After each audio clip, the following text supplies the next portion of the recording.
Imagina que estás estás viendo un lago gigante. Podría ser, Es de día. es de día. Podría ser un océano, pero yo creo que es más fácil imaginar un lago en reposo más que un océano en reposo. Ujú. Tenemos un océano, amanece y está totalmente en calma. ¿Yo estoy dentro o estoy fuera? Tú estás fuera.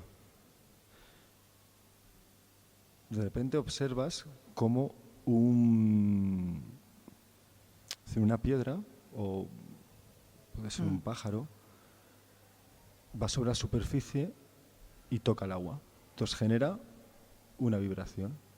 Vale. Genera lo que sería una pequeña ola. Ujú. Estaba totalmente en calma y de repente ves solamente eso. Llega un pico, toca y ves como esa fluctuación, ¿no? Ese agua, es decir, sube y baja en el momento que toca el pico, y ese subir y bajar se va transportando. O sea, que Y el se agua va sube y baja desplazando. y se desplaza. Claro, se desplaza así circularmente, ves que va avanzando. Ujú.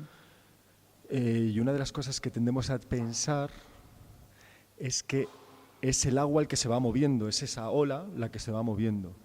Ujú. Si imaginamos que en ese lago hubiera una hoja, por ejemplo, Vale. una hoja de un árbol, una hoja de estas grandes otoñales, cuando el momento en que la ola o esa vibración pasa por ahí, la hoja no se va a desplazar, simplemente va a subir y bajar. No se mueve Sube y hacia baja. la orilla, por ejemplo. Solo No sube se y desplaza baja. hacia la orilla, solo sube y baja. Ajá. Esto quiere decir que lo que se está moviendo es la energía que ha producido el pájaro al tocar el agua o la piedra al tocar el agua. Ujú. Es decir, se está moviendo, pero no se está desplazando nada de materia, no se está desplazando nada. ¿Y el subir y bajar no es desplazar? Se desplaza de arriba y de abajo, pero no se desplaza longitudinalmente. Vale. Esto mismo puedes hacerlo con el sonido. Ujú. En vez de un lago puedes imaginar un cuarto absolutamente en reposo, donde el aire está quieto. Ujú. En verano, por ejemplo, Vale. el aire está totalmente quieto y de repente alguien habla. No es que la persona, el aire que tiene en la boca te llegue a ti. Te llega es decir, el desplazamiento energético que ha provocado esa vibración sobre el aire. O sea, Lo que pasa es que el esta aire vez en sigue vez de sin subir y moverse. bajar, es una vibración transversal. Y No, antes transversal era... sería así, sería longitudinal. Sí. Transversal, longitudinal. Vale. Pero es eso, O es sea, la el misma sonido vibración. va así. Claro, y tú lo que estás viendo, lo que estás oyendo, perdón, es tu oído, el aire que tienes dentro de tu oído, que Ujú. vibra de la misma manera que ha vibrado ese sonido, se ha ido Porque traspasando. el tímpano vibra El tímpano así, ¿no? vibra, claro, vibra Porque está en contigo. esta posición. Claro, por eso, claro, eso es el tímpano, de hecho, está en esa posición porque las ondas acústicas son longitudinales para que vibre así. Si tuviéramos la oreja fueran así. ondas como las de un lago, que el aire vibrara así, entonces supongo que el tímpano estaría así.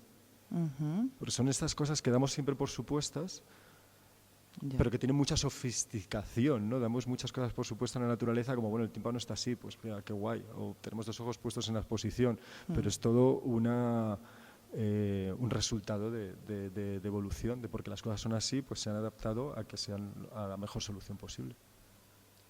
Eso es Darwin. Esto es Darwin, sí. Que a mí no me gusta nada, ya lo sabes, ¿no? Pero yo es que estoy en contra desde que no te guste. Bueno, me parece bien que, bueno, me parece que estás equivocada, no es que estoy... ¿Pero por qué? Pero porque, bueno, es que Darwin, claro, es que se ha manejado, es una persona ya muerta hace 150 años casi, y entonces sus ideas se han manejado muchísimo y se han llevado a un sitio donde yo creo que él no las quiso llevar en ningún momento. Porque Darwin lo único que propuso es que... Es que, claro, aquí nos podemos liar un poco, pero la sí. cuestión es que... No es lo de las jirafas de Lamarck, ¿no? Claro, decir, es que yo lo tengo que creo el que cuello más muchos... alto para claro. llegar a la hojita que está más arriba. Él Claro. hacía otra cosa, ¿no? Claro, es que la cuestión es que cuando hablas de evolución, y eso es lo que la gente critica a Darwin, nunca lo dijo Darwin, de hecho fue el que lo tiró abajo. Casi todos los que yo creo que preguntáramos, a lo mejor me equivoco, son lamarquistas. ¿Qué quiere decir? Que nos adaptamos al ambiente. Eso quiere decir que si las cosas cambian, pues tú cambias para adaptarte. Y eso Darwin nunca dijo eso, de hecho dijo lo contrario, dijo que cuando las cosas cambian, cuando hay una presión evolutiva, que llamaba él, cuando hay una glaciación, cuando hay algo que se tiene que ver quién vale y quién no vale, para eso, solo los que ya valen son los que perduran. Solo los que ya valen anticipadamente. Claro, antes. Entonces, la frase que resume Darwin es que las soluciones preceden al problema. Vale. Y con eso no hay ninguna categorización ni mejor ni peor, porque posiblemente una solución para algo sea mucho peor para otras muchas cosas. Y todas las especies murieron y solo quedó la peor, pero justo la peor tenía la solución para otra cosa. O sea, que no hay ninguna justicia poética en esto. Claro, nada. Esto si lo llevamos al terreno social es desastroso. Claro, todo esto de la adaptación, de la mejora de la especie como evolución no tiene nada que ver con lo que dijo Darwin. Darwin hablaba de simplemente que la selección natural es la que nos ha llevado hasta aquí. Pero no quiere decir de los mejores, quiere decir de los que estaban más adaptados ante ese problema que iba a venir, que nadie sabía que iba a venir. Pues en la glaciación sobrevivieron los que tenían pelo, los que podían abrigarse, los que tenían la inteligencia suficiente para meterse bajo tierra, pero no quiere decir que fueran mejores personas que los que los Y estos dinosaurios. gusanos de tubo, perdón, porque el otro día vi en un docu de estos que me gustan a mí, de peces abisales, ¿no? Sí. Hay unos bichos que son, bueno, pues es un tubito y de repente del tubito sale un bichito rojo que es como un gusano de tubo, ¿no? Y lo que me flipó es que, claro, están ligados de alguna manera con unas bacterias quimiosintéticas o algo así, y es que se alimentan de azufre, ¿sabes? En estos volcanes submarinos. Esto también esto lo hubiera tenido en cuenta también. Claro, pero es que lo Sí, que esto se tendemos puede a pensar pensar la es vida en otros lo que planetas tendemos con a pensar esto, es ¿no? que ahí había unos peces y que como de repente empezó a haber emisiones de azufre volcánicas, porque habrá alguna dorsal ahí volcánica o algo, entonces los peces dijeron, que el alimento es esta hora, vamos a empezar a Gusanos probar gusanos, rojos, vamos sí. a empezar a probar azufre, a ver qué tal nos sienta. Y si no es así, quiere decir que de repente los gusanos que tenían la capacidad de metabolizar el azufre para su alimento, los que la tenían ya antes, son los que vemos son. ahora en esa zona, porque todos los demás ya no existen, porque no tenían el alimento en esa zona, o tuvieron la capacidad de tener unas patitas y irse a otro sitio donde estaba el alimento, por ejemplo. No tienen patitas. Claro, por eso. Los animales con piernas han sobrevivido, han tenido más capacidad de sobrevivencia que los animales sin piernas, ¿no? En muchos Claro, casos. entonces que yo cuando dicen esto de vamos a intentar imaginar la vida en otros planetas y siempre hay como una configuración semejante y se habla del oxígeno y siempre se toma casi esto como base, cómo vivimos aquí o cómo nos alimentamos, ¿no? Y yo pienso en estos gusanos y puede dar muchas pistas para imaginar otras formas de vida, ¿no? Que no tengan por qué tener las mismas... Claro, aquí en el sur, las mismas condiciones atmosféricas que o las mismas condiciones de temperatura, es que están a un montón de grados de temperatura al lado del volcán, lo demás está helado porque es claro, pues miles muy de abajo. metros de profundidad, ¿no? Y con muchísima presión. Sí, no sé, ahí están los extremófilos también, que ¿Los son qué? los extremófilos. Eso te lo has inventado. No, suena que sí. Como son los que le mola lo extremo, ¿no? No los extremos. Los extremófilos son unas bacterias así que están como cubiertas. ¿Nunca has visto una foto de un extremófilo? Es No. alucinante. Que tienen mucha... Bacterias. No, son animales, no es bacterias exactamente, son animales, seres vivos que se reproducen, pero que viven en los sitios más extremos del planeta. En volcanes, en Río Tinto, que es un río de azufre. ¿Y están activos o están muy quietitos? ¿No es esta cosa de la hibernación? Es que la verdad que nunca he visto un vídeo de un extremófilo andando, pero he visto fotos, son muy pequeñitos y tienen manos y todo, tienen así como ¿Tienen uñas. manos? Y tienen ahí como una cosa aquí en el centro, es como un bicho de Star Wars realmente. De verdad, ¿eh? No, De verdad. Si no te estoy tomando el pelo. Luego vas a Claro. buscar una foto y me la vas a enseñar. Sí, claro. Que Luego- volviendo al lago, había algo como en esta cosa de de que es solo la energía la que se mueve y no la materia que me interesaba, ¿no? Con toda esta cosa de este proyecto, ¿no? Y la cosa fantasmal y la cosa del cine, de esa imagen no matérica, ¿no? O sea, para mí el lago también es como todas las películas posibles que están ahí como vibrando, pero no hay nada que se mueva hacia ningún lugar concreto, ¿no? Sino que podemos volcar un montón de subjetividad ahí también, aunque sea una analogía que sé que no te gustan nada para explicar la ciencia. No, a mí no es que no me gusten las analogías. Las metáforas. Claro, pero bueno, es que al final intentemos entender todo por metáfora porque tenemos un lenguaje muy limitado y es nuestra manera de entender las cosas. Pero realmente toda metáfora está equivocada.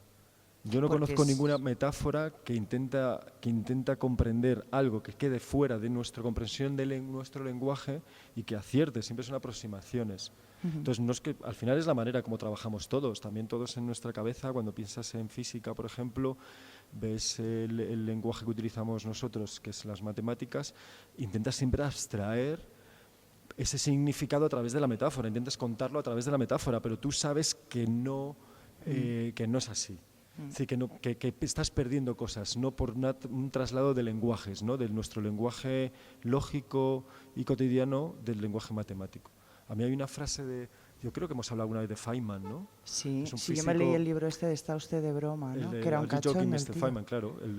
Y pues creo que es en ese libro cuando dice si alguien te dice que ha entendido la mecánica cuántica es que no la ha entendido.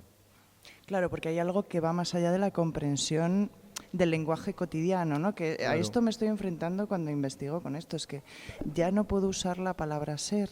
¿Y cómo se habla sin la palabra ser, por ejemplo? ¿Pero por qué no puedes utilizar la palabra ser? Porque me estoy entrampando todo el rato con la cosa esta de la ontología, por eso te llamé, ¿no? Para trabajar con física.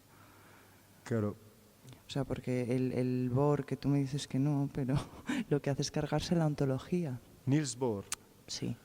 Se carga Se carga la idea de identidad concreta que existe de antemano a la emergencia de otra cosa a través de un dispositivo, ¿no? Estos son claro, de una entidad individual, estás diciendo, de un ser individual. ¿No? Que es la ontología, ¿no? Que es la...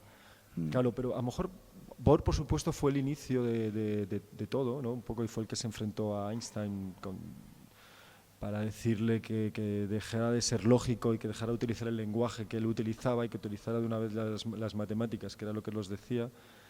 Pero fue luego Dirac, un matemático inglés. ¿Este es el de la gravedad? ¿Este es el que juega con las matemáticas y llega a mundos imposibles? No.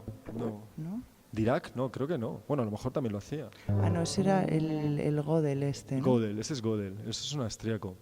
Pero el Dirac fue el que rompió, el que dio cuenta a través de las matemáticas que hablar de individualidad carece de sentido. Una de las cosas que a mí me gusta mucho de la física es que las matemáticas, pues claro, se utilizan como herramienta para predecir. Y genera un lenguaje en el cual hay diferentes universos, diferentes dimensiones y las ondas que he hablado antes en el inicio se pueden estudiar desde una matemática. Entonces al final predice, y lo que predice individualmente, como puede ser, hablando del mundo cuántico, ¿no? La carga del electrón, una carga de una partícula fundamental, ¿no? Ya no solo el electrón, sino de unas partículas fundamentales como puede ser un hadrón, un quark, ¿no? Neutrino. Todos esos cálculos fallaban. Todos fallaban. Cuando preguntaba por la individualidad de esas partículas. Claro, cuando decían, voy a ver cuánto es la carga de este neutrino. Entonces, hacían una predicción, iban al laboratorio, que el laboratorio es un acelerador de partículas, un LHC, y en ese laboratorio les salía otras totalmente. Y se dieron cuenta que al final utilizaron un truco que es muy criticado, ¿no? En el mundo un poco fuera de la física, que se llama renormalización, que quiere decir que tú haces el experimento, te sale 5, pues tú en tus ocasiones lo haces para que salga 5.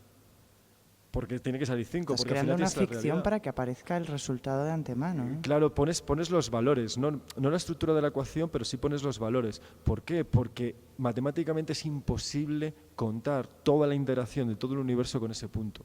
Y sin embargo se dieron cuenta que de donde sale esa partícula, que no es un ente individual, es todo.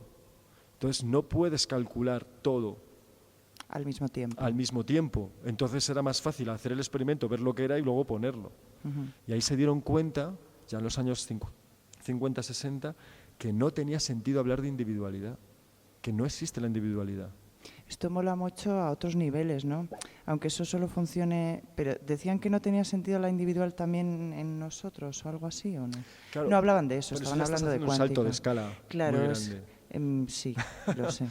Pero yo Claro, pero yo sin esas analogías no me manejo. O sea, yo pensando en la cuántica, claro, yo pienso en partícula y digo nosotros, ¿no? En una habitación allí, ¿cómo nos movemos? Bueno, luego te pregunto una cosa. Claro, ¿qué dices? ¿Cómo seríamos nosotros siendo partículas en una habitación? ¿O cómo? Por ejemplo. Pero O sea, ¿cómo nos moveríamos? Claro, entonces... Pero claro, es que encima no somos individuales. Y encima digo somos y me vuelvo a entrampar. ¿Cómo hablan las matemáticas? Es la claro, es que respuesta. este es un problema que yo creo que es irresoluble. Es irresoluble. Sí, Es que yo, claro, también te llamo para tantear los límites de la física, que creo que ahí hay un filonazo. Claro, los límites es como los límites de la caverna actual, ¿no? Porque hemos ido rompiendo cavernas, ¿no? A través de la ciencia, desde Platón hasta ahora, pero todavía sigue habiendo límites de la caverna, ¿no? Hay cosas todavía que no Sí, llegamos. pero ¿cómo somos en la habitación? O sea, ¿cómo nos movemos? Es que, claro, es que el concepto de movimiento también cambia totalmente. Vale. ¿no? Es como, al final es que suena excusa totalmente. ¿Mi pregunta? No, lo que te voy a decir. Porque es el decir, oye, ¿qué pasa? Si yo no lo puedo entender es que no lo puedes explicar, ¿no? Es como porque yo te puedo decir que somos partículas que para existir tenemos que estar en resonancia. Si tú y yo existimos es porque estamos Espera en un momento, resonancia. que es que dices cosas. A ver, Claro. la resonancia. Esto es la analogía esta musical que me ponías, ¿no? El otro día en tu casa con la guitarra. O sea, tiene sí. que ver con esa cosa en la que la energía... Sí, es decir, eso cuando estábamos en mi casa trabajando y saqué la guitarra, ese error que me hace tener una guitarra ahora mismo y haber tocado en el inicio. La analogía sí es lo de la resonancia, ¿no? Pero vuelve a ser... Bueno, esto es una analogía, no es una metáfora, se puede entender mejor. Vale. Pero volvemos al lago. Volvemos al lago. Volvemos al lago. Estamos en una habitación. Pero el lago... No, pero volvemos al lago como idea. Como la idea de que la energía es la que se desplaza, no la materia. Claro. Hasta aquí bien. Claro. Bien. Y entonces, si vamos a la habitación, sacamos todo lo que hay. Vale. ¿No? Sacamos el armario, el tocadiscos, los muebles, el sofá... El cuadro ese que tienes enfrente de... ¿Es Pink Floyd? No. El cuadro de al lado de... bueno, sí, un cuadro robado. O sea, se vacía la habitación. Claro, lo vaciamos, lo quitamos todo, pero quitamos el aire también, quitamos las paredes, quitamos todo. Vale, entonces tenemos la ficción de que incluso podemos respirar y todo y que estamos sostenidos en alguna especie de suelo, ¿no? Claro, estamos flotando Vale. en algo, pero que no es nada, que es decir, que estamos intentando sacar un vacío completo. Vale. Pues no es vacío, es decir, no logramos sacar todo. ¿Por qué? Vale. Porque ahí lo que convertimos la habitación es otra vez en el lago, ¿no? Es como el vacío es el lago, el vacío es la base de todo. Esto es eso del campo de Higgs. Sí. Claro, el vacío sería ese campo de Higgs. Yo no le pongo nombre, pero digamos bueno. que es lo más cero que yo pueda imaginar. Es el ¿no? cero. Es que piensa una cosa, si tú eres una molécula de agua en ese lago, si tú perteneces al lago, tú no ves el lago. Yo no veo el lago, claro. Tú no ves el lago porque tú eres agua, tú eres la molécula. Y lo único que puedes ver son las transferencias energéticas dentro de ese lago. Puedes ver las olas. Sí. Ves que tú de repente estás arriba, ves que estás abajo. Ves que... Pero entonces tú no puedes ver la base de ese lago. Vale. Entonces, toda la existencia, todo lo que somos nosotros, la materia, estamos agarrados como a un lago que es el vacío, que nosotros llamamos vacío porque no vemos lo que hay debajo, pero hay muchísimas cosas, hay mucha energía ahí. Vale. Y entonces... Entonces, cuando dices, estamos tú y yo en una habitación, lo que somos olas de ese lago. Vale, somos o sea, como un desplazamiento de energía dentro de ese lago. Somos un desplazamiento de energía, pero si tú y yo existimos, Sí. quiere decir que esa onda tiene una característica especial, es que está en resonancia. Pero Y claro, esto eso, ya es una explicación muy... pero esto es lo que decías de no puedes estar solo. A ver si me acuerdo, ¿eh? Déjame intentarlo, ¿vale? O sea, como que la materia no va continuamente, o sea, no va linealmente, no se mueve como yo me muevo si me voy allí, ¿no? Sino que es como que saltara, que puede estar o aquí, no todas las posibilidades son posibles. Me he equivocado. No, no, es así, pero eso es como... Si tú estás en... Es decir, voy a utilizar la guitarra dentro de... Es decir, Vale. cuando tú haces una onda, es decir, es esto, es decir, una guitarra está la cuerda, está atada de aquí a aquí, está Sí. atada. Entonces, para que haya una resonancia, que es lo que voy a contar ahora, primero tiene que tener un límite. Vale. ¿Vale? Si tú estás si tú estás en un lago, es decir, que realmente es decir, es muy grande, no tiene límite, esas ondas que hemos provocado se acaban desapareciendo. Sin embargo, si esas mismas ondas coges ese lago y lo pones en una caja, por ejemplo, como una bañera, cuando tú produces las ondas, esas ondas rebotan y vuelven a pasar por el mismo sitio. Si tú tocas una nota, esto que suena es porque la vibración que yo he generado en la cuerda ha ido 300, vamos a pensar que esto es un metro, un Sí. poco menos, pero si esto fuera el tamaño de un metro, 340 veces en un segundo ha ido y ha vuelto. Si suena, si se mantiene, es porque hay una resonancia ahí. ¿Qué quiere decir? Que cuando vuelve, pasa por el mismo sitio, vuelve a pasar Se vuelve exactamente como a... igual. Entonces se suma, se potencia, se suma, Vale. se suma, se suma, se suma y al final te sale una nota musical. Vale, entonces cuando las ondas se suman hay resonancia, ¿no? Y sin ¿Qué embargo, nota si es toca, esa? Eso es un... esto es un re. Vale, y entonces Entonces, claro, y tú puedes por eso al estar final como en... hay 7 notas, pero no hay infinitas, porque entre medias no genera resonancia. No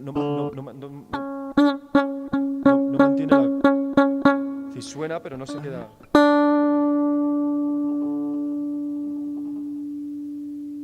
Pues Es como que escucháramos o una u otra, ¿no? claro, tú puedes Nunca hacer, claro, tú esa puedes hacer un re, transición entre do, ellas. pues un do sostenido, pues, pero estás digitalizando. ¿Cómo? Estás digital, yo cuando hablo de digital es que las cosas son unos y ceros, ¿no? Es como, Hostia, entonces digitalizar, que cuando digo digital no solamente son unos y ceros, es que los colores son digitales también.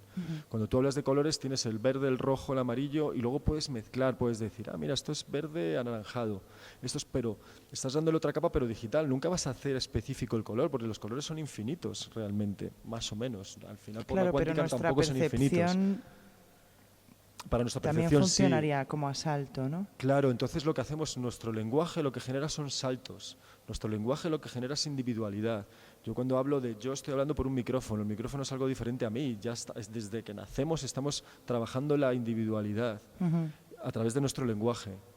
Sin embargo, a través del lenguaje matemático aparece otra realidad, que es la realidad de que todos pertenecemos, es decir, estamos en lo mismo, salvo que lo que detectamos es que está en resonancia con lo que capta ese vacío, con lo que cierra, con lo que ata.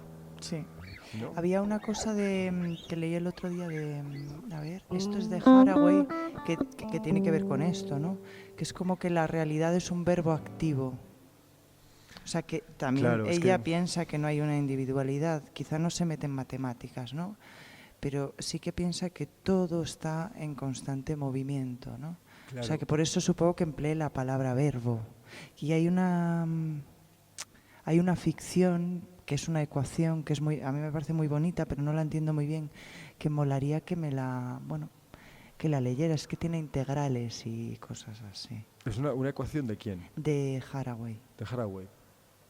O sea, que es como ella utiliza esta ecuación para explicar Terrápolis, que es una especie de explicación global de lo que podría ser nuestro mundo, sin una jerarquía entre elementos, entre animales, entre plantas, entre piedras, entre entre situaciones, entre contextos, ¿no? Yo lo entiendo como algo así, pero igual lo podías desvelarme un poquito. Pero que es...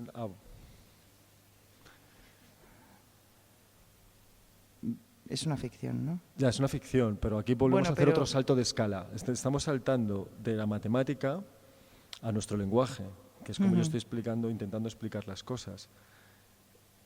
Entonces, claro, bueno, es una ficción, lo que veo, porque tiene dimensiones infinitas, o bueno, n-dimensional, es decir, que puedes poner las que quieras. Y claro, es que... es decir, aquí lo que está haciendo, claro, dices derivadas integrales, ¿no? Es que realmente... es decir, es que claro, no quiero ser un poco pesado con las matemáticas, pero No, Silvia, pero es que la cuestión es que para entender esto hay que entender un poquito de matemáticas, entonces... por eso te lo he pedido. Claro. Y hay que saber explicarlas. Y entonces, la cuestión es, aquí pone una derivada. Una derivada es una genialidad absoluta, para mí es de las cosas más geniales que se han hecho sobre la Tierra, y la hizo un inglés llamado Isaac Newton. Cuando Newton lo conocen por lo de la manzana, eso es nada comparado. Es decir, es muy potente lo de la manzana también, ¿no? Decir que las mismas leyes que están... que gobiernan en el cielo son las mismas de la Tierra, es cargarse la bóveda celeste y cargarse un mundo en capas. Es conceptualmente, es un abismo. Luego llegó Darwin y encima dice, encima no somos el centro de la creación. Es decir, es cargarse conceptualmente las religiones. Y luego llegó la Ilustración y nos jodió a todos con ello, o sea, por culpa de ellos también, ¿eh? Esto hay que decirlo. No me voy a meter, no me voy a pero meter. vale. Vale, entonces la cuestión es que salen muchas derivadas. Las derivadas lo que intenta hacer, lo que pensó Newton es, vale, si estábamos hablando de mecánica, lo típico de un coche va de aquí a aquí, cuánto tarda, si va a esta velocidad, no este proyectil. Pero él dijo, no, es que yo no quiero saber lo que tarda de aquí a aquí en media, yo quiero saber en el instante concreto qué características tiene esto, la velocidad, la temperatura, el instante concreto. Entonces eso es una derivada, te da la solución en un instante concreto. Y cuando tienes muchas sumas... Se puede dividir infinitamente, supongo, ¿no? Claro, es el cálculo infinitesimal. Puede ser cualquier momento... Claro, es las fracciones. Tú divides el tiempo, pues un segundo, lo divides, vas haciendo derivadas y entonces vas teniendo fotograma por fotograma. Ah. Y luego, eso me ha gustado. si quieres ver la película, ¿qué haces? Una integral. Reconstruir. Esa es la integral. La integral sería la peli pasando por el proyector. Claro, porque siempre pensamos mucho en las ecuaciones que nos han enseñado en el cole.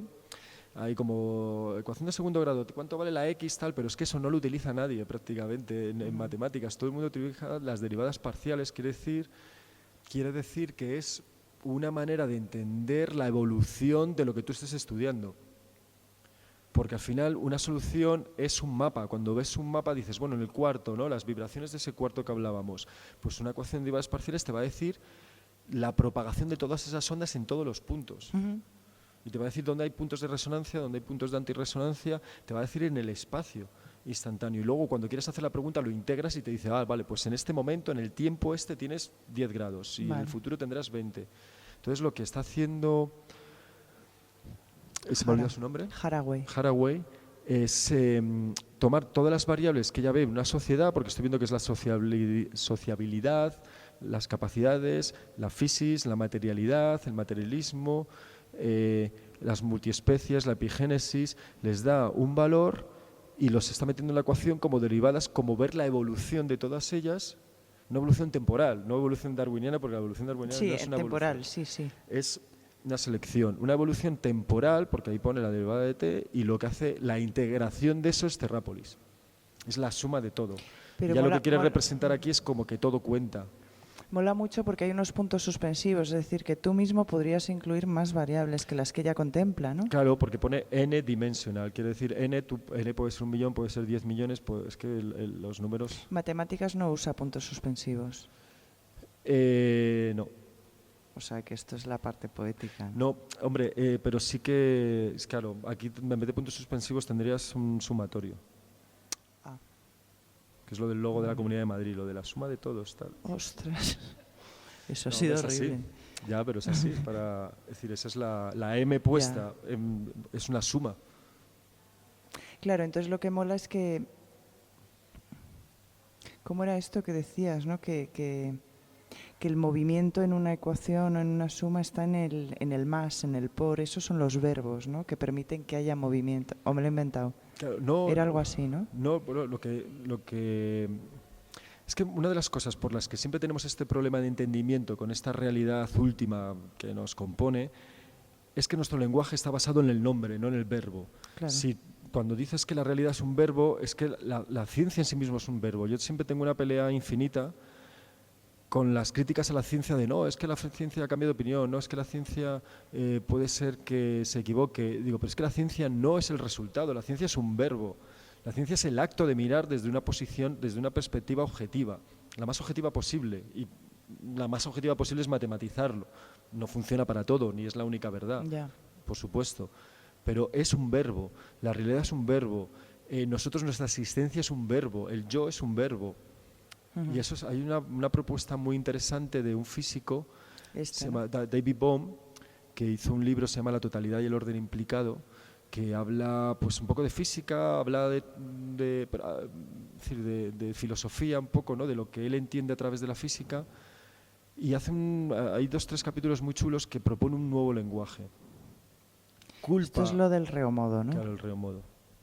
Culpa a nuestro lenguaje de la falta de entendimiento de un mundo en constante evolución y todo integrado y sin jerarquías. Sin jerarquías elegidas. Hay jerarquías, por supuesto, de abajo a arriba. Luego sí. Hay cosas un poco más importantes que otros en el propio cuerpo humano.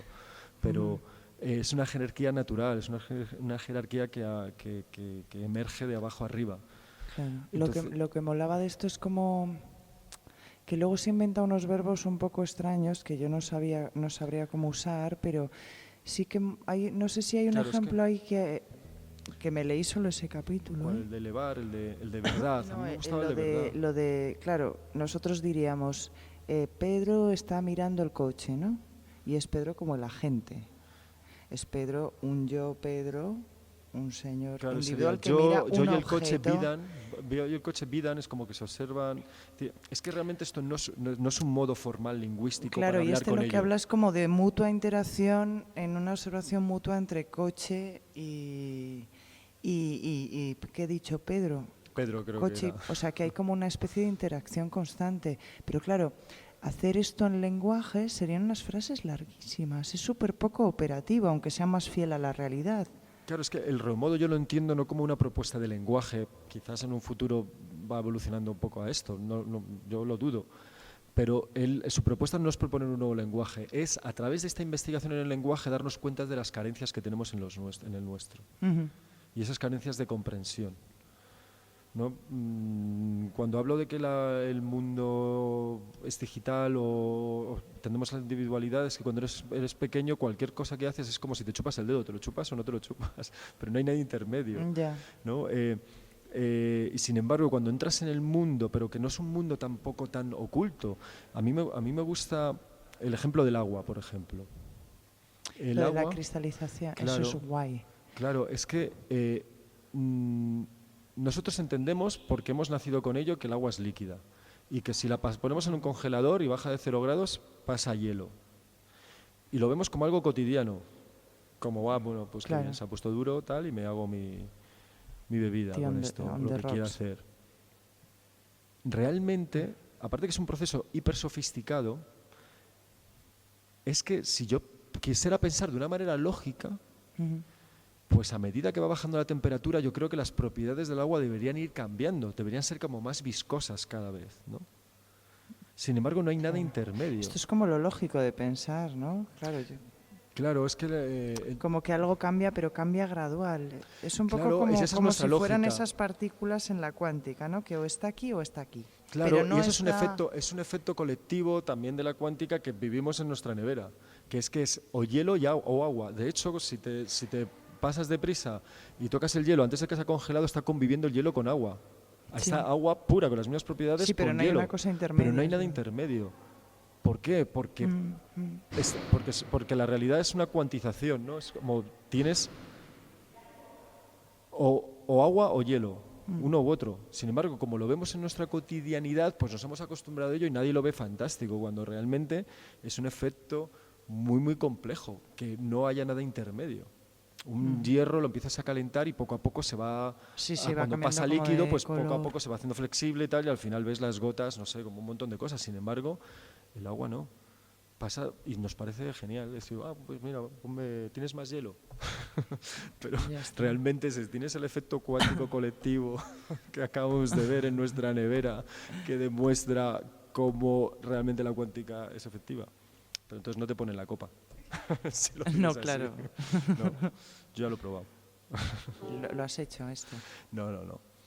Pero es un poco, es decir, es un poco eso, de que nuestro lenguaje no está predispuesto, ni nuestra mente está predispuesto a eso, pero las cosas no son tan irresolubles o inentendibles, sino que ya tenemos una inercia mental muy potente que nos hace llevar a equívocos y disociar todo de todo, y hacerlo todo. Es como, en el remodo estaba el verbo vidar de ver. Vidar de ver, Claro, sí. y luego estaba el dividir, que viene de dividar, que era Sí. el defecto, ¿no? Lo que hablaba un poco este hombre, de generar dos visiones, ¿no? De una misma cosa cuando las cosas son la misma. Pero otra vez la cosa son, o sea, te acabas de entrampar. ¿Por qué? Son la misma cosa, misma yo. Bueno, sí, pertenecen a la mismo, pertenecen al mismo sustrato, claro. sí. Bueno, o sea, que usas las matemáticas sí. Hombre, sí que es. Una nota es. Una nota puede, ¿cómo lo diría? Puede aparecer. No es de antemano.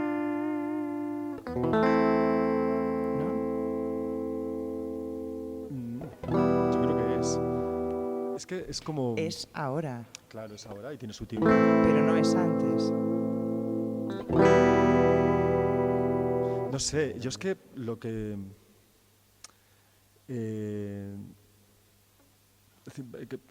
es que claro, ya somos meternos en un terreno muy complejo, ¿no? Pero es como lo de ser o no ser, ¿no? Dice, sí, es una ruptura del ser como individual, pero no de la existencia en sí misma, lo que propone, porque pero claro, las cosas no estamos existen. hablando de esto, ¿no? Pero Claro, existen y porque emergen. existe una resonancia. Eso claro, es lo que quería decir, que algo emerge. No es que esté ahí. Está ahí hasta que tú lo miras, dices que, oye, que esto está aquí. Claro. No, algo emerge a través de otra cosa, o a través de una acción, o a través de una interacción, ¿no? Entre claro, pero es en constante movimiento. Elementos, circunstancias, situaciones, ¿no? Por eso te digo que cada vez que usamos el verbo ser o intentamos explicar esto, hay un constante entramparse. Claro, hay un constante, eso es como lo de las partículas que había dicho antes de las renormalizaciones, que se dieron cuenta de que una partícula se afecta a sí misma. Tienen que tener en el cálculo una partícula sola en el vacío, que la mides en el acelerador de partículas, en el LHC, vas acelerando, vas haciendo que suman masa para ver lo que pasa, y te das cuenta de cómo esa partícula va afectándose a sí misma, porque va generando un campo magnético en sí misma. Esto es lo de las partículas virtuales, claro, ¿no? Que tú lanzas algo, pero dejas de ser tú, pero es que la otra partícula, que no lo sé explicar con lenguaje, ¿no? Claro, es que son limitaciones del lenguaje. ¿Cómo explicas las partículas virtuales? Ya. Son partículas que existen en la matemática, pero luego decían que eran excusas y luego en el acelerador de partículas sí que se ven, salvo que no están en resonancia. Son partículas que no entran en resonancia, entonces duran 0,0000000 un segundo. Sí, están en las dimensiones de Planck, que son 10 a la menos 26. Y sin embargo, en el acelerador de partículas se ven. Se detectan, no se ven, se detectan. Porque la observación no existe, no. La observación sin afectar no existe. O sea, que no hay un mirar eso a distancia, a ver cómo se produce. Claro. Por eso, es como el lenguaje, el Zaum, ¿no? ¿Te acuerdas que hablamos un día del Zaum? Sí, es que era vibración sonora, ¿no? Claro, hablaba, por eso yo lo veo como algo musical. Algo poético. La persona que intentaba el idioma Zaum era ir hacia atrás en la arqueología del lenguaje y llegaba al sonido. Porque al final la arqueología del lenguaje es la arqueología de las maneras de pensar, de cómo hemos ido pensando por la historia y cómo hemos ido viendo. Entonces somos el resultado de lo cómo hemos ido pensando. Entonces llega algo como la cuántica, que es que nadie se lo esperaba, entonces nuestro lenguaje ya no vale. Entonces el Zaum intenta tomar la esencia, ¿no? Como los sonidos, lo que evocan los sonidos. ¿no? Porque al final yo digo árbol, yo estoy diciendo un sonido, no estoy diciendo una palabra, estoy Sí, diciendo un pero sonido todos y evoca estamos viendo algo. una imagen y una entidad concreta con un contorno, el tipo de árbol no sé cuál vemos, pero hay un contorno definido. Claro, Muchas veces no pensamos en el sonido, a no ser que eso esté concatenado con otros palabras o otros sonidos, ¿no? claro, al final es una suma, ¿no? Entre el entendimiento y lo que es el sonido emerge una metáfora o emerge una imagen, ¿no? Mm, Entonces yo siempre me preguntaba, ¿la matemática qué evoca? Porque no tiene mm, sonido. mm, Y sin embargo evoca una realidad fuera de nuestro entendimiento. mm, Y no tiene por qué ser comprobada. La matemática genera nuevas realidades y que has mencionado antes al matemático austríaco. ¿Cuál te dije? Sí, es que me está ¿Quién saliendo es? David Bohm. Gödel, ¿no? Gödel. Que venía del positivismo, cuando todos los científicos sacaban pecho, decía, podemos descubrir todo y esto ya está la solución, solo es cuestión de tiempo. Y luego se dieron cuenta, bueno, hay gente que todavía no se ha dado cuenta, pero la ciencia no puede llegar a Ajá. todo. Pero dentro de ese positivismo entonces empezó a jugar con la matemática diciendo, bueno, pues genero nuevos universos, genero Que el otro día no me respondiste lo de que él llegó a pensar universos con gravedad al revés y yo te pregunté, no sé si te acuerdas, no me si él acuerdo. los había descrito o solo eran fórmulas. Claro, es O que él creaba una especie de visualización. ¿Él escribió esto? No sabes. sí, es que una de las cosas más maravillosas de la matemática es que ayudan a comprender una realidad de una manera más objetiva. Y entonces este hombre se puso a jugar con las ecuaciones de Einstein de relatividad general, que son muy complejas. Ujú. De hecho, Feynman siempre dice que se dedicaba a la cuántica porque el otro se dio cuenta que era muy difícil, Sí, lo de Einstein, sí. entonces se pasó a lo otro. Y, y este, que era un genio matemático, pues empezó a generar soluciones diciendo, bueno, si tú dices que el espacio es curvo con estas matemáticas y hemos ido a un eclipse y es verdad y lo hemos demostrado, quiere decir que tus matemáticas son correctas. Entonces tus matemáticas me dicen que aquí hay agujeros, es decir, que hay puntos donde no puedo ver nada, que ese espacio se curva. Sí. Hay agujeros de gusano, puede haber, y salen las matemáticas. Entonces dijo, es igual de real. Y puede haber gravedad inversa. Lo que pasa que de momento se han demostrado algunas cosas, como los agujeros negros, ¿no? Ujú. de sus matemáticas, y hay cosas que todavía no se han demostrado, que quedan como en un ente de hasta qué punto las matemáticas dan la realidad. Es decir, es que es la gran pregunta de las matemáticas, ¿están ahí para ser descubiertas o las generamos Ujú, nosotros? ujú. Yo creo que las generamos nosotros. Hay gente que piensa que están ahí para ser descubiertas, ¿no? Entonces, a medida que vas avanzando en el desarrollo matemático, vas avanzando en el conocimiento Ujú. de lo que no puedes alcanzar. Pero yo creo que entra ahí la ciencia ficción de tu amiga Haraway. Mi amiga, ya me gustaría. Que es eso, hacer unas matemáticas para analizar un sistema irreal. Mm, Sí, es que para mí las matemáticas no es ciencia en sí misma, es la aplicación, pero las matemáticas son libres y mm. no necesitan ser contrastadas. Claro. Yo no sé si te miraste esto o sea, de esa especie de decálogo, que no me gusta nada Ah, la palabra, pero bueno, como ese intento de hacer una especie de colisionador claro, entre lenguajes, ¿no? entre lenguajes, ¿no? Como meter todo eso en esa especie de centrifugadora gigante, que ¿cómo se llama? Large Hadron Collider. Hadron Collider, Sí, ¿no? es Como el gran acelerador de partículas. si en vez de meter partículas metieras Se meten lenguajes, ahí, ¿no? se aceleran para que ganen masa, porque como la velocidad de la luz es la máxima, cuanto más energía le metas, le sumas en masa, lo de E igual a mc cuadrado. Entonces, ¿cómo sería dotar de masa un lenguaje? Claro, entonces la propuesta de nuestro dispositivo era ese, ¿no? El generar un acelerador Sí. para esos lenguajes, dotarles de masa y ver cómo representaban diferentes realidades. No, diferentes soluciones a la misma realidad, Claro. pero la realidad es única, Claro, es la hemos que llegado hay. como una ficción y a las trampas del lenguaje. Otra vez, ¿cómo nombras esto? Una posibilidad para poder compartir y que sea una especie de pautas o pistas replicables, sí, eso es las campanas, replicables, Replicable, ¿no? ¿verdad? Sin entramparse con el lenguaje, ¿no? Claro. Pero Era había como, algo guay como de compartir, pero yo le daría como más... sí, es como generar un dispositivo que fuera replicable, ¿no? Que, donde todo tiene movimiento. Bueno, la primera condición sería que todo tiene que tener movimiento Eso es. dentro de este collider, Ujú. ¿no? La segunda es que todo es el resultado de una mirada difractiva.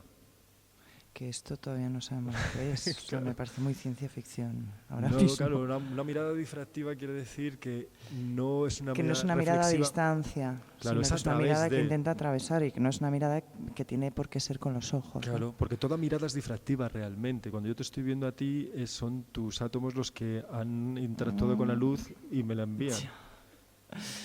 No, y es el Sí. resultado de tu composición. Es decir, que todo es difractivo realmente, pero pensamos que es reflexivo, pero no. Claro.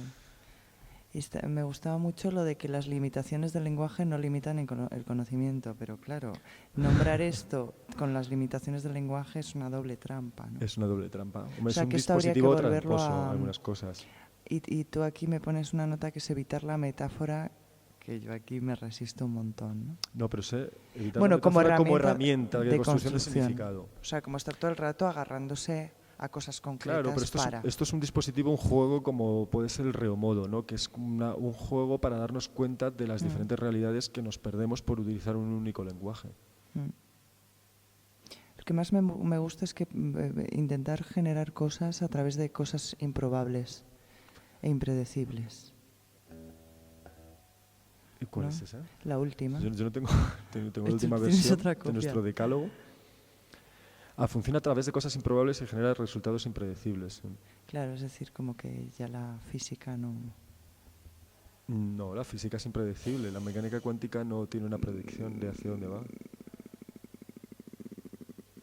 Pero no piensa mucho en lo improbable, que es esta pregunta que te hacía yo. ¿Y qué pasa si la gravedad funcionara con patrones, piensa ¿no? constantemente en lo improbable. De hecho, la mecánica cuántica, todo aquello que tiene una probabilidad de ocurrir debe ocurrir. Y se gasta 1.000.000 y millones y millones de euros para ver que eso ocurre. Porque si no, entonces la teoría se viene abajo. Es decir, lo de las cosas improbables es el modus vivendi de la física hoy. Y la de... Lo de la realidad es un verbo activo, ¿no? Sí, claro, esta yo creo que... Una evocación sensorial, sí. Y que no hay jerarquías entre disciplinas de conocimiento. No hay jerarquías.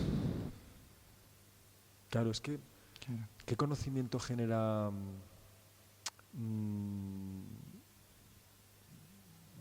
la filosofía? ¿Qué conocimiento genera la literatura? ¿Qué conocimiento genera el arte? ¿Es una pregunta retórica o...? No, es como son diferentes conocimientos, diferentes perspectivas porque son diferentes modos de mirar, diferentes lenguajes.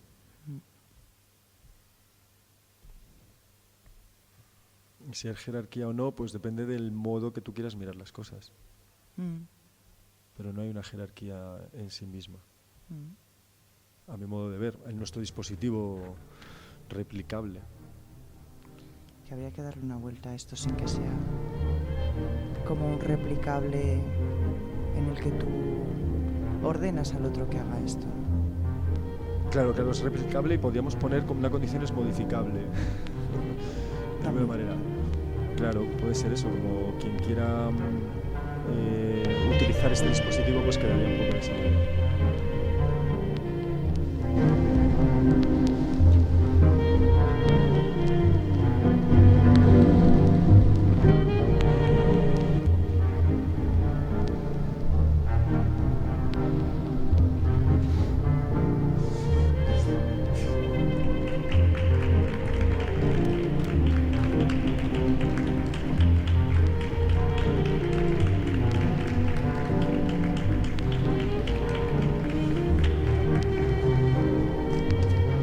Ha sido denso. Vale, nos apetecía que si tenéis preguntas, que os pasamos un micro, estamos registrándolo, bueno, pues para tenerlo, y os pasamos un micro si os apetece preguntar y os acercáis o lo que sea. Sí, vamos a hacerlo. Sí, ponemos... ¿Llevas ese? Sí, porque así lo Ponemos este como... ¿Tú querías? Yo solo quería, bueno, por un lado, me sorprendió el otro día mucho leer que Donna Haraway es darwinista. Que lo dice ella, que es, entonces, como que la perspectiva que explicas de Darwin no tiene mucho que ver con esa idea de la ley del más fuerte, que es la que nos ha pasado, se nos ha al final terminado metiendo en la cabeza. Y luego, una manera, o sea, es muy curioso porque creo que muchas de las cosas que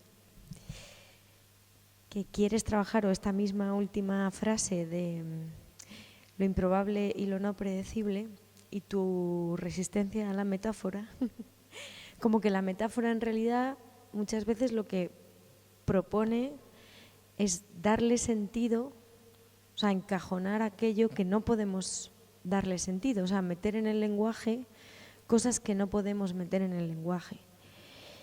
Y tu insistencia en usar la metáfora precisamente, o sea, como que veo una contradicción ahí, como que la metáfora es aquello que nos permite agarrar muchas veces esas cosas que no entendemos o que son difíciles de describir, incluso la metáfora más poética, o sea, tu mirada es de hielo o cosas así, porque y este acercamiento como a lo improbable, o ese lugar en el que pones realmente el lenguaje en crisis, la propia manera incluso de poder nombrar a las cosas, porque si no son, o si son, pero son múltiples o son difíciles de nombrar. Entonces, bueno, que esa contradicción me parecía interesante. No sé si me explico. Dices como la colisión entre nuestras insistencias o algo así, ¿no? Sí, como que creo como que él incide en un lugar tensión. al que tú te puedes al que tú te quieres acercar, pero el lenguaje que él utiliza para acercarse es aquel que tú no puedes entender. Y eso es lo que a ti te genera miedo y que ahí hay un poco una resistencia, que cuando tú sacas la idea de la metáfora, él se resiste porque no es precisamente ese lugar el que no vale, porque es ese lugar en el que el lenguaje no funciona. Claro. ¿Sabes? Sí. Bueno, no sé, que me parecía eso muy interesante. Y bueno, que muchas gracias. A vosotros. Yo quería preguntaros si te resistes a la metáfora por la metonimia. Ay, chan, chan.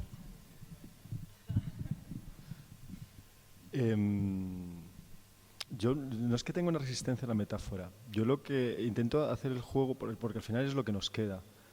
Intento hacer este juego durante este proyecto de resistirme a la metáfora para dar cuenta de que no todo se puede entender a través del lenguaje, de que perdemos cosas en el camino. Y es una manera, igual como lo del reomodo, una manera de dar cuenta de nuestra limitación. Y cuando digo que toda metáfora es falsa, me refiero un poco a la física, ¿no? Cuando se habla de que es que el espacio es curvo, 4 dimensiones. Sí, pero es que las ecuaciones dicen eso más o menos, pero lo dicen en ese mundo matemático. Lo que pasa es que intentamos entenderlo diciendo, pues esto es como un mantel de cuadrícula que se dobla, pero es que eso es 3 dimensiones, es que no son 4 dimensiones, es decir, ya estás dando un fallo. Entonces, mi resistencia es en eso para este proyecto. Pero en los proyectos, por ejemplo, que yo hago de divulgación, es que casi todo lo basamos en la metáfora, porque es la manera de intentar que podamos comprenderlo uno mismo. A mí me gusta, es que suena excusa. Y yo no tengo muy claro si es excusa, pero, por ejemplo, lo de, no sé si conocéis el efecto del spin, ¿no? De que los electrones en teoría tienen que girar, ¿no? Para poder existir y tal. Y dices, bueno, pero si es una vibración, ¿cómo gira eso? Pero si no es un punto, porque bueno, no hemos indagado en las partículas fundamentales, pero las partículas que pensamos como bolitas no son bolitas, son simplemente ondas, son energía que se van sumando unas a otras y al final tienes una suma de muchas. Y esas fundamentales son las vibraciones como las notas musicales, el do, el re. ¿Eso cómo va a girar? Pues si lo preguntas a un mecánico cuántico y se queda así y dice, es que esa pregunta es una limitación del lenguaje. Es como, y dices, vale, ¿por qué? Pues porque las matemáticas te dicen que gira, porque genera un campo magnético y solo puede, pero ¿cómo gira eso? Pues yo qué sé, es que nadie lo va a ver, ¿no? Entonces es como no lo sabemos tal, es una pérdida de información, es que necesitamos nuestro giro, no lo sé. para reconciliarme, que también hay un juego aquí de tensión para que esto suceda, ¿no?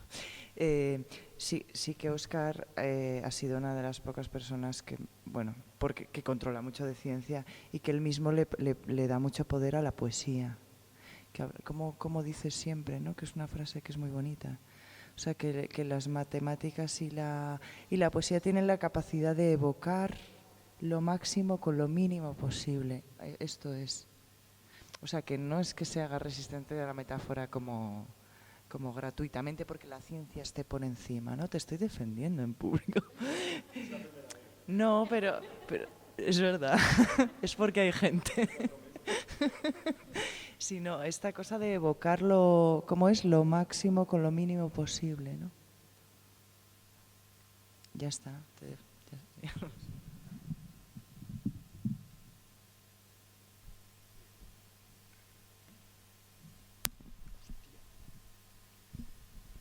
Bueno, yo quería defender un poco las metáforas. O sea, entiendo tu punto de vista, Óscar, pero entiendo que la metáfora es un dispositivo frustrado siempre y cuando se utilice para describir, ¿no? O sea, en ese sentido, claro que la metáfora es insuficiente y incluso un poco inútil, ¿no? Porque es como forzar al lenguaje para una cosa para la que no es, ¿no? Entonces, bueno, me venía a la cabeza un filósofo que es Richard Rorty. Bueno, es un tipo, Richard Rorty, que es un filósofo norteamericano pragmático que, bueno, le podemos criticar por muchas cosas, pero tiene un trabajo sobre la metáfora muy interesante. Entonces, según él, que se apoya en un proverbio, podríamos decir, de Nietzsche, que dice, Nietzsche dice, la realidad es un móvil ejército de metáforas, ¿no?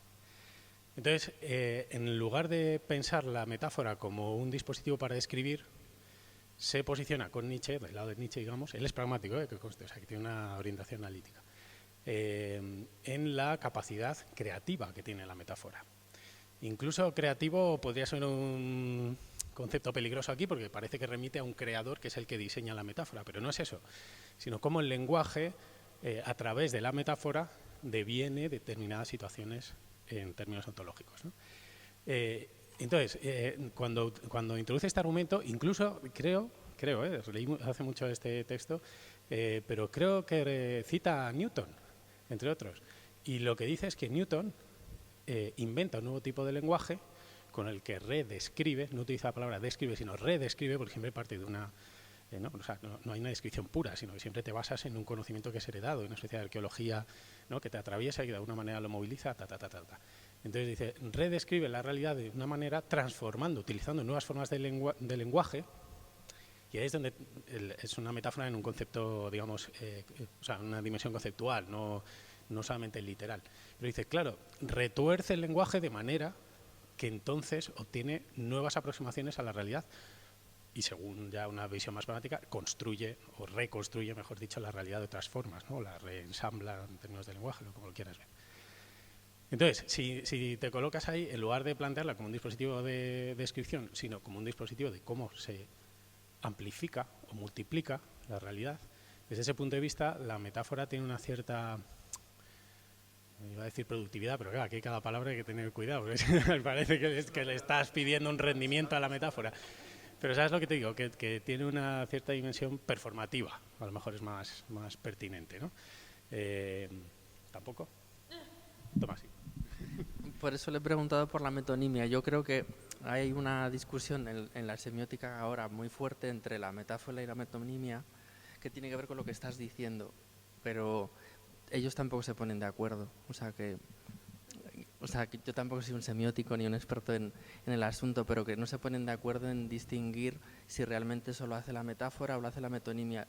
Hay gente que tiende a distinguir que es la metonimia porque esta cosa de la parte por el todo, entonces es la que posibilita más lo que ha contado él de la energía en la primera onda de agua, que es no hay una sustitución, sino que es como que una propia parte. Bueno, yo no sé si lo estoy traduciendo bien, pero... En cualquier caso, el argumento funcionaría igual sustituyendo la palabra metáfora por metonimia, eso es lo que en este sentido, ¿no? Lo que sí parte, la primera frase del libro, si no recuerdo mal, es, y si no, la puse yo en mi cabeza, o es la primera que subrayé, él parte de una idea que es la realidad no es una cosa, sino que se da, ¿no? Sino que la es... realidad no se encuentra, no, eso es Heidegger, perdón. La realidad no se encuentra, sino que la realidad se construye. Y cuando dice se, lo dice en un impersonal, o sea, no es la construimos solo, que tampoco creo que lo negara él directamente, pero creo que la frase que utiliza lo hace en impersonal, o sea, que se activa, se performa, o como lo queramos llamar, ¿no? Entonces, es parte de ese... Entonces, como no es algo que existe y que estamos en una exterioridad y que tenemos que utilizar el lenguaje para aproximarnos a ella y describirla, bla, bla, bla, todo este punto metafísico-científico, sino que en realidad es una dinámica, un verbo, no sé qué, no sé cuál, esa operativa de activación es lo que él plantea, que la manera en la que nos relacionamos nosotros con ellos a través de este dispositivo metonímico, metafórico, lo que sea, es lo que nos permite irnos adaptando o vibrando con esa transformación, con eso que en realidad es vida, ¿no? Claro, es que cuando has dicho la palabra construcción, ¿no? También para la metáfora, yo estoy totalmente de acuerdo. Lo que yo he querido reivindicar un poco en este proyecto es el lenguaje matemático como constructor de realidad también. Y la traducción de esa construcción de la realidad a nuestro lenguaje, evitar la metáfora, es como que construye una realidad. Y luego se construye la otra, que por supuesto estoy muy de acuerdo en lo que habéis dicho respecto a que la metáfora es una herramienta de construcción de realidad absoluta, y es que somos metafóricos. Es que realmente cuando siempre se habla de los sistemas emergentes, ¿no? De la suma de las cosas, al final el lenguaje es la suma de unos sonidos con un significado que le das, y el resultado, en mi opinión, es una metáfora. Y esa metáfora un poco es en la que nosotros construimos un poco una realidad. Salvando las distancias, queriendo ser muy generalista, la manera en que la matemática construye la realidad no se apoya en esas metáforas. Se apoya en otro lenguaje que también, pero yo no lo llamaría metáforas, lo llamaría axiomas, por ejemplo.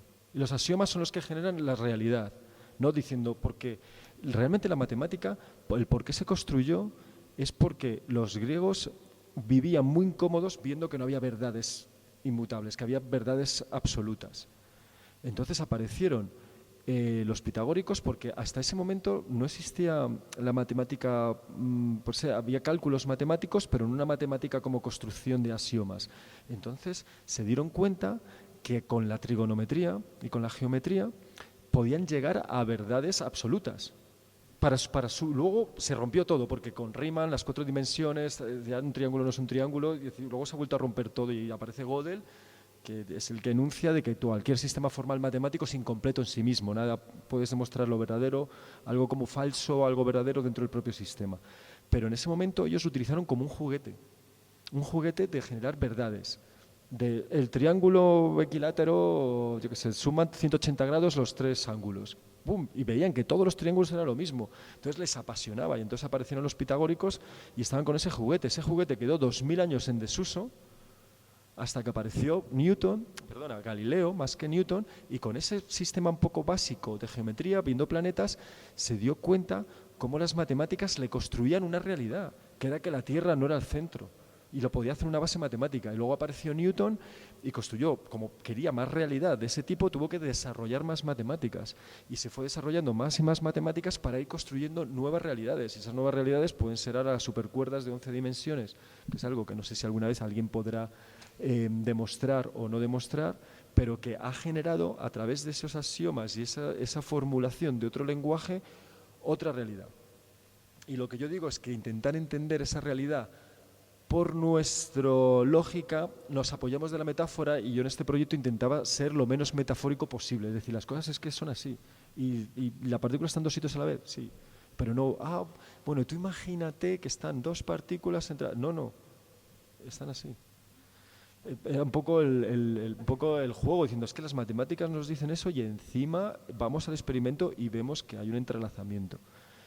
Y entonces era un poco ese juego de por qué se ha puesto en el decálogo de nuestro dispositivo de no recurrir a la metáfora como generador de conocimiento, pero no como entendimiento.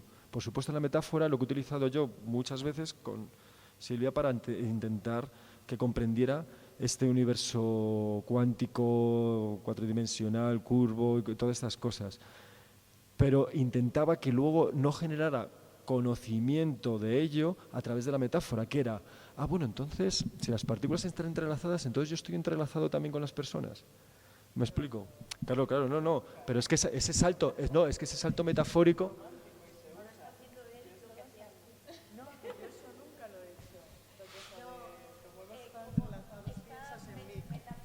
Piensas en mí cuando no estoy, que es el entrelazamiento muchas veces se ha usado así, ¿no? Como ¿no lo habéis oído nunca? Como hemos estado unidos alguna vez. Cuando vas en el tren lejos, estás pensando en mí. Bueno, esto. En 5 minutos nosotras nos vamos a tener que ir, pero sí...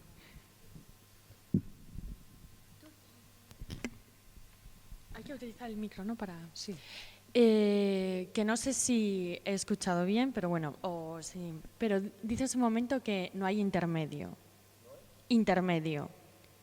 Que cuando estabas hablando del agua y del hielo, y decías, o es agua o es hielo, ¿no? Y entonces, ahí estás hablando desde lo matérico, desde la matemática o...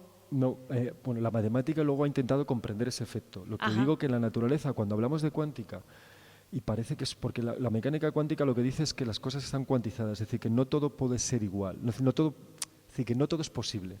Y es el efecto de la resonancia. Cuando yo quería explicar las notas, ¿no? El re, el do, es que para que la onda se mantenga y genere esa vibración, tiene que estar en unas posiciones concretas, intermedias ya se va. Y la cuántica es eso. Pero entonces lo que se genera en intermedio... o lo que se podría generar no intermedio, existe. pero sería lo que tú percibes, sería como una experiencia o como un... Porque tú puedes, si eso está fijo, ¿no? Esto está fijo y tú percibes esas dos cosas a la vez, ahí se crea un entre. Pero es la suma de las dos, no hay nada intermedio, que es el agua más el hielo. Yo este ejemplo lo he puesto simplemente para que no nos parezca tan fantástica la cuántica como que está cuantizado, solo puede ser aquí o aquí o aquí, los niveles de energía, por ejemplo. Que eso quiere decir, los niveles de energía es que si un átomo se desintegra, pues solo puede hacerlo en el rojo y en el violeta, por ejemplo, para ese átomo. Entonces está cuantizado y no hay nada entre medio. Pero se crean cosas nuevas, es decir, resonancias de notas, se crean notas nuevas también. Sí, claro, la combinación, es que al final la realidad Pero es una algo suma nuevo, de todas esas pero cosas. es algo nuevo. Es algo diferente Claro, a pero, esas pero dos. es la suma de las individualidades. Es como las partículas al final, según el modelo estándar. Pero es suma y no hay algo más. No, es solamente... No, sí, es que el más es la suma, porque la suma, pero eso es los conceptos de emergencia. La suma no te da, es decir, la suma de individualidades, ¿no? O de realidades cuantizadas, te da una realidad que no tiene nada que ver con la suma. Pero eso es un poco como el pensamiento, como la consciencia. Tú realmente, tu consciencia de ti mismo o tus pensamientos es una suma de neuronas, pero las neuronas individuales no saben lo que están haciendo. Y de la suma de todas esas neuronas sales tú, sale tu consciencia y tu pensamiento. Sale algo muy, muy, muy superior, sale otra cosa. Al final, la cuántica, que ahí no hemos llegado, para mí es como la analogía. Voy a darle la razón aquí, voy a utilizar una metáfora. No, es una analogía, pero bueno, es un vinilo, ¿no? Un disco vinilo a mí me parece de las cosas más apasionantes realmente, porque lo que tú estás haciendo es una sola onda, en el sentido de que es una base física, que es el plato, ¿no? Un material, el vinilo, con una aguja. No son 5 agujas, no son multipistas, no es que digas y luego lo suma, no, es solo una. Y sin embargo... Tú lo escuchas, puedes estar escuchando toda una filarmónica de Londres. Todo, puedes escuchar 40 instrumentos, pero solo una onda lo que está generando, es una cosa metálica, no es que vaya diciendo, ahora te meto el saxo, ahora te meto tal, no, es solo una onda. Y esa onda tiene la suma de todas las ondas. Y tu cerebro es el que disocia lo que es un saxo porque tú ya lo has aprendido, si no escucharías ruido. Y eso es la función del lenguaje, no es la función del aprender el lenguaje musical, que hace la disociación. En la física, tanto la luz como hay un montón de información ahí metida, pero tú lo ves en una onda. Y tienes que tener unos aparatos que sepan de ese lenguaje, que es el matemático, para disociarla en las diferentes composiciones. Pero al final, tú lo que ves como una onda, con lo que está en el lago, es la suma de muchísimas ondas, que son las partículas fundamentales. Pero las partículas fundamentales no existen por sí solas, solamente cuando se suman y entran en resonancia, que esa es la onda. Entonces, que sea algo intermedio, no es que sea intermedio, tú tienes partículas fundamentales, son como 16 niveles de energía. Luego la suma, tienes todas las combinaciones que quieras. Y ahí sale un átomo, sale una molécula, sale la biología, sale la autorreplicación, salimos nosotros de eso. Entonces, no, al final nosotros no es que sea, cuando no, el ser humano es energía, no, es la suma de infinitas ondas. Y al final hay que entender ese lenguaje para poder disociarlas, ¿no? Si tú no entendieras el lenguaje musical, nadie te hubiera enseñado, estoy seguro escucharías un ruido brutal de un montón de cosas. No sabrías lo que es un piano, tu cerebro no disociaría, pero está en la misma onda.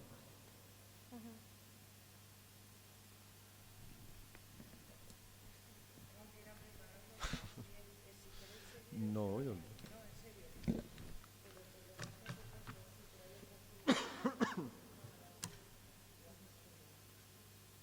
Oye, muchas gracias, Caro.